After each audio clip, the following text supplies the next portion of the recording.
Seeing a community service trip which students went to Tijuana, Mexico. Let's go back to Norris and discuss about the Diva and the orphanage. Again, the orphanage holds about 50 children, and it's a nonprofit orphanage. So she does not receive any funds from the government, which to me was shocking. So she basically has to get all her money from donations and from two organizations that participate in giving her funds. Again, it was very heartbreaking to see these kids.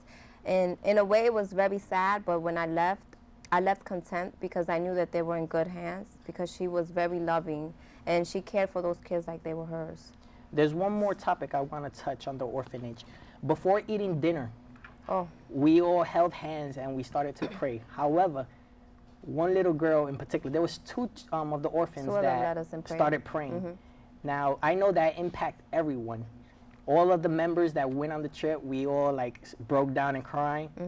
And we didn't want to cry in front of them. And we all like we walked away. Now, can you? Two of them led us in prayer, and they were about 12 and 8 years old. And when they prayed for our safe return home. And they prayed for our safe return back. So that was really touching. Not only did they pray for our stay there, they also prayed giving thanks that we brought them food. That was touching and impacting to myself. It was like, you know, at home, I have all this food, and sometimes I let it go to waste. And these kids, they were just rejoicing because we brought them food. You know, can I just maybe add to that? I think one of the things that I recalled about my interaction with some children when I was there was that so many were preoccupied with wanting to cross. Even at a tender age of 6 or 7 years old, how they seem to be so focused on when they get older, they're going to cross over into the U.S. And just think about that for a moment. The idea of being a child and growing up and your focus just being not being happy with where you are, but just you can't wait to go over into another country to be able to live. And that's not a part of our reality, for many of us at least. And I just was struck by it, that again, that there's so much of this reliance on a better life for themselves in the U.S. and not in Mexico. Yeah, for all that don't know, over there in Tijuana, Mexico, the locals call the United States the other side.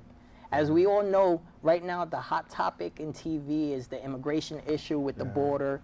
And I would like to say, I'm glad that in the trip, we didn't fly into Mexico. I'm glad that we took the trip. The flight was to San Diego because it gave us the opportunity to cross through the border and experience that.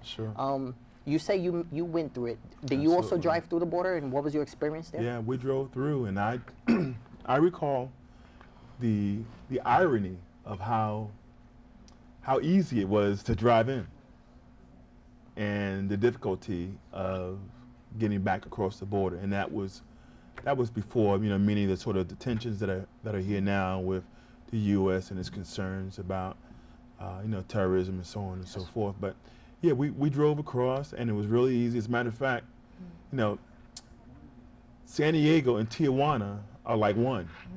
And someone actually had to tell us that we were crossing. That's how just common it was. And it was interesting because the concern was, again, not entering into Tijuana, but it was coming back into the U.S. And the stories that you hear about many of the people who really, you know, the efforts that they go through to cross back over into the U.S. Norris, I know on the first day of the trip, they took us on a tour of the border. On the border itself, there was actually crosses and caskets. Can you tell us what did that represent and how did you feel? Did it impact you?